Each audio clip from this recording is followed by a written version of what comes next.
मित्रों नमस्कार। नमस्कार। हमारे साथ कौन कौन है, अपना बारी बारी से परिचय दें। मैं रवि हूँ। रामनगर के रवि हैं जी। और ये दीपक दिलवाला कहाँ के हैं? बस ये कृष्णापुरी के हैं। ये तो हमेशा मेरे साथ आते ही रहते हैं। दिलवाला मैंने इसलिए कहा कि बेशक वाकई दिलवाला है ना। तो चलिए, आज हम लोग सामूहिक रूप से एक विषय को लेकर आए हुए हैं। दीपक, वह विषय कौन सा है? उत्तराखंड राज्य के बारे में जानकारी देना है। हाँ, उत्तराखंड जो कि प्राकृतिक सौंदर्य से परिपूर्ण है, भारत का एक खूबसूरत सा राज्य है। उस राज्य के बारे में आज हम लोग समेकित चर्चा में उपस्थित हुए हैं। तो चलिए आप बताएं पप्पू जी। जी, उत्तराखंड देवभूमियों का भूमि कहा जाता है। वहाँ पे जो है आपको चार धाम के नाम से भी जाना जाता है, और जाना नहीं जाता है बल्कि हैं, चार धाम का घर है वहाँ पे। अच्छा। हाँ, जिसमें आप चार धाम में आपको आ जाता है। चार धाम कौन कौन है दीपक? चार धाम में सर यमुनोत्री, गंगोत्री और उत्तरकाशी, केदारनाथ और बद्रीनाथ। जी सर। उसके अलावा वहाँ पे एक सिख धर्म का भी स्थल है। हाँ, जिसको हेमकुंड के नाम से जाना जाता है। हाँ, चमोली में ही है वो। हाँ, चमोली में ही है। चमोली में बद्रीनाथ भी है जी सर, और हेमकुंड साहिब भी है जी, जिसको जैन धर्म नहीं, सिख धर्म का। तो हमारे दो व्यक्तियों ने चार धाम के बारे में जानकारी दी। यमुनोत्री, गंगोत्री और केदारनाथ और बद्रीनाथ। ये चार धाम है। तो जिसमें जो केदारनाथ है वह किस जिले में है दीपक? वह सर रुद्रप्रयाग जिले में है। और किस नदी के तट पर है? मंदाकिनी नदी के तट पर है। मंदाकिनी नदी के तट पर है। और बद्रीनाथ आपको बद्रीनाथ चमोली जिले में। हाँ। और मतलब प्रयागराज नदी बताए सर। नदी हो गया अलकनंदा नदी के तट पर है जी सर। तो ये चार धाम हुए। वस्तुतः उत्तराखंड जो राज्य है उसमें दो डिवीजन है, दो संभाग। जी सर। पहला संभाग आता है गढ़वाल मंडल और दूसरा संभाग का नाम क्या है दीपक? कुमायूं मंडल। इसका लोकेशन बताएं आप। गढ़वाल जो है हिमालय के क्षेत्र है, नीचे वाला गढ़वाल हिमालय उत्तराखंड का जो है उत्तर पश्चिम दिशा में स्थित है। और गढ़वाल हिमालय में ही आपको नंदा देवी पर्वत है, जिसकी ऊंचाई आपको 7816 मीटर है। अच्छा। हाँ, उसके बाद आपका आता है कुमायूं हिमालय। वो आपको पूर्वी क्षेत्र में मिलता है। अच्छा। और कुमायूं हिमालय के पश्चिमी क्षेत्र में जो है सतलुज नदी का बहाव है, और पूर्वी क्षेत्र में आपको काली नदी का बहाव है, जो भारत और नेपाल का सीमा निर्धारित करता है। तो उन दोनों के बीच में आपको ये क्या कहते हैं, कुमायूं हिमालय है। अब आते हैं इन संभागों में जो डिस्ट्रिक्ट्स हैं उनके नाम हम लोग जान लें। सबसे पहले हम बात करते हैं गढ़वाल संभाग के बारे में। तो गढ़वाल संभाग में जो पहला जिला है कौन सा है दीपक? देहरादून है, हरिद्वार है, हाँ, उत्तरकाशी, उसके बाद टिहरी गढ़वाल है, उसके बाद पौड़ी गढ़वाल जी, उसके बाद चमोली है, उसके बाद रुद्रप्रयाग है ना जी सर। तो चमोली और रुद्रप्रयाग है ना जी सर। और उत्तरकाशी ये खास रूप से महत्वपूर्ण है, बहुत खूबसूरत जगहें हैं, है ना, पर्यटन की दृष्टि से और धार्मिक दृष्टि से। हाँ, चमोली के बारे में कुछ खास जानकारी दें दीपक। चमोली को फूलों की घाटी कहा जाता है, विश्व प्रसिद्ध है जी सर। हाँ, चमोली में फूलों की घाटी है। तो ये 7 जिले कहाँ हो गए? गढ़वाल मंडल। और कुमायूं मंडल के जिले आप बताएं दीपक। कुमायूं मंडल में नैनीताल है, अल्मोड़ा है, उसके बाद चित्तौड़गढ़ पिथौरागढ़ पिथौरागढ़ है। उसके बाद उधम सिंह नगर है। और सर बागेश्वर और चंपावत। जी सर, ये 6 जिले हैं। तो कुल मिलाकर 7 और 6 कितने हो गए? दोनों मंडल मिलाकर 13 जिले हो गए। 13 जिले हैं। एक खूबसूरत प्राकृतिक सौंदर्य से युक्त उत्तराखंड राज्य के बारे में आज हम लोग चर्चा कर रहे हैं। चर्चा में हमारे साथ बने हुए हैं प्रिय शिष्य दीपक और रामनगर निवासी अमरनाथ झा जी। तो अमरनाथ जी, और कुछ विशेष बातें आपके नॉलेज में हो आप दें। कुमायूं हिमालय में ही जो आपको क्या कहते हैं डिस्ट्रिक्ट ऑफ लेक कहा जाता है कुमायूं हिमालय को, यानी उत्तराखंड का जो भाग है, यहाँ पर बहुत सारा आपको लेक देखने को मिलता है।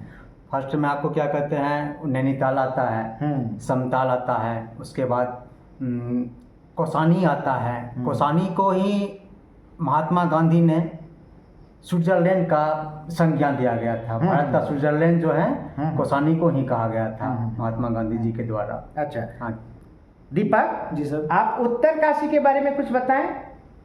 उत्तरकाशी के बारे में एडवेंचर से पूर्ण है। एडवेंचर्स है, उसके बाद दार्शनिक स्थल है, वहाँ पे पर्यटन स्थल है। हाँ, और तो पर्यटन स्थल में खास करके कौन से स्थल हैं बोलिए? पर्यटन स्थल में यमुनोत्री और गंगोत्री धाम वही है ना? जी, वहीं से नदी का उद्गम हुआ है। हाँ जी। नेलांग घाटी भी है वहाँ। जी सर। डोडी ताल झील भी है। नैनीताल झील और नैनीताल झील। नैनीताल झील नैनीताल में है। नैनीताल में है। हाँ, यहाँ डोडी ताल झील है ना? जी सर। तो ये उत्तरकाशी की क्या हो गई, विशेषताएं हो गई। जी सर। अब उसके बाद किस क्षेत्र के बारे में चर्चा करेंगे? नैनीताल के बारे में चर्चा करते हैं। जी सर। उसके कुछ खास जगहों के बारे में आप बताएं, वहाँ क्या क्या पाएंगे? मनमोहक दृश्य है, प्लस वहाँ का प्राकृतिक सौंदर्य जो है वो सुहावना है। मनमोहक झील और सुहावना मौसम। जी जी। इस कारण के लिए नैनीताल क्या होता है, जाना जाता है ना? वहाँ स्नो पॉइंट व्यू है। जी सर। है ना? जी। और मॉल रोड भी है। मॉल रोड है। हाँ, बर्फ के टीले मिलते हैं देखने के। बर्फ के टीले वहाँ नहीं, पिथौरागढ़ में है। पिथौरागढ़ में आपको क्या कहते हैं वो मैदान मिलता है। कौन सा मैदान? अल्पाइन घास का मैदान। हाँ, बर्फीली चोटियाँ हैं वहाँ पे। बर्फीली चोटियाँ जैसे कि मेलाम ग्लेशियर भी वहीं पर है। जी। मुनस्यारी, जिसको क्या कौन चोटी कहते हैं झा जी? मुनस्यारी को पंचाचूल चोटी है। पंचाचूल चोटी है। उसके बाद त्रिशूल चोटी भी है। त्रिशूल चोटी वहीं पर है। पंचाचूल और त्रिशूल है ना? जी सर। वैसे हमारे झा जी ने जानकारी दी कि उत्तराखंड की सबसे जो ऊंची हिमालय की चोटी है वह क्या है? नंदा देवी है। 7816 मीटर ऊंचा है। हिमालय की जो प्रमुख ऊंची चोटियां हैं उनमें इनका भी क्या है, स्थान है ना? तो अब आइए, अब हम बात करते हैं केदारनाथ की। तो केदारनाथ जो 4 धाम है, उन 4 धामों में से एक प्रमुख धाम है। जी सर। क्यों? हमारा क्योंकि केदारनाथ जो है वो शिव जी का 12 ज्योतिर्लिंग है। जिस कारण से वहाँ धार्मिक दृष्टिकोण से उसका महत्व हो जाता है बहुत ज़्यादा, और है भी उनका महत्व। और वो मंदाकिनी नदी के तट पर बसा हुआ है। हाँ, रुद्रप्रयाग जिले में है। वाह, क्या बात। उसके बाद उसकी खासियत जो है, पहले केदारनाथ की जो स्थापना होता है उसके बारे में हम पुराणों से अध्ययन से करते हैं। जो पुराने स्रोत हैं उसके द्वारा हम लोग अध्ययन करते हैं। जो पहले महाभारत हुआ था, वहाँ पे जो पांडव लोग थे, तो पांडव का जो पौत्र था जन्मेजय, उन्होंने उसका स्थापना किया था केदारनाथ का। क्यों किया था? क्योंकि पांडवों के द्वारा गौ हत्या किया गया था। अच्छा। इसी को पाप को धोने के लिए वहाँ पे उसका पौत्र जो है वो क्या कहते हैं केदारनाथ का स्थापना किया था। पत्थर से निर्मित था। कत्यूरी शैली में, यानी कि वो जो बसाहा बैल होता है, बैल के गुंबद का आकार का कुबर वो बना हुआ है। फिर बाद में शंकराचार्य के समय में उन्होंने उसको पुनरुद्धार किया। हाँ, शंकराचार्य वहाँ पर आए हुए थे। क्यों? अपने धर्म का प्रचार करने के लिए दक्षिण भारत से उत्तरी भारत की ओर प्रस्थान किए थे। वो शंकराचार्य शैव थे। और उसके बाद यहाँ पर आकर उत्तराखंड में अपने जीवन का अंतिम समय भी बिताया था उत्तराखंड में। केदारनाथ में ही व्यतीत किया था। और वहीं उनका क्या हुआ था, क्या कहते हैं, प्रयाण भी हुआ था, निर्वाण भी हुआ था वहीं पे। अपने शरीर का उन्होंने त्याग किया था। और वहाँ पे जो पुजारी हैं जिसको रावल कहा जाता है, वहाँ के पुजारी को रावल कहा जाता है। और जो वो तो मेन पुजारी हो गया, और दूसरी भाषा में बोले तो जो सेकेंडरी पुजारी होता है जिसके द्वारा पूजा किया जाता है, उसको बोलते हैं, क्या कहते हैं, दक्षिण भारत के जो आए थे लिंगायत संप्रदाय के, वीर शैव संप्रदाय भी बोले जाते हैं, वो वहाँ पे पूजा अर्चना करते हैं। अच्छा अच्छा अच्छा। और शंकराचार्य के अनुयायी जो नमूरी ब्राह्मण हैं वे भी वहाँ पर शायद बसे हुए हैं। अच्छा। पूजा कर्म से ही जुड़े हुए होंगे शायद, है ना। तो उत्तराखंड राज्य के बारे में अच्छा, जो भारत की सबसे लंबी नदी है ना, गंगोत्री गंगा नदी वहीं से निकलती है ना, यमुना नदी वहीं से निकलती है। और आपने क्या कहा था, झीलों का क्षेत्र, क्षेत्र, लेक ऑफ क्या कहते हैं, डिस्ट्रिक्ट बोला जाता है, क्योंकि वहाँ पर बहुत आपको क्या कहते हैं, उत्तराखंड कुमायूं हिमालय जो है झीलों का क्या है, क्षेत्र है। बहुत सारा झीलें वहाँ पर अवस्थित है, वहाँ से निकलती हैं, है ना। तो आज हम लोगों ने उत्तराखंड के बारे में चर्चा इसलिए की कि वैसे तो भारत में बहुत सारे राज्य हैं, लेकिन सभी राज्य में लोग घूमने फिरने हेतु नहीं जाते हैं, है ना। जैसे अब हमारा बिहार है, तो बिहार घूमने के लिए लोग क्यों आएंगे, ये शुष्क प्रदेश है ना, वैसा कोई पहाड़ी इलाका नहीं है, बर्फ की चोटी नहीं है ना। तो एक निर्जन क्षेत्र है, ठीक ना, नीरस क्षेत्र है, जहाँ से रास्ता होगी वही ना घूमने लोग जाएंगे। एडवेंचर के लिए हो, पहाड़ी क्षेत्र हो, प्लस क्या कहते हैं, बढ़िया दृश्य, मनमोहक दृश्य हो, सुहावना मौसम हो, फूलों की घाटी वगैरह जो होता है उत्तराखंड में, और भी सुंदर देखने में लगता है। और जब बाहर क्या कहते हैं, पहाड़ों से वो बर्फ की चोटियां दिखती हैं, जब उस पर सूरज का लाइट पड़ता है तो और जब छरकदार लगता है, वो और मनमोहक दृश्य। अच्छा, पिथौरागढ़ को छोटा कश्मीर भी बोला जाता है वहाँ पे, छोटा कश्मीर भी कहा जाता है।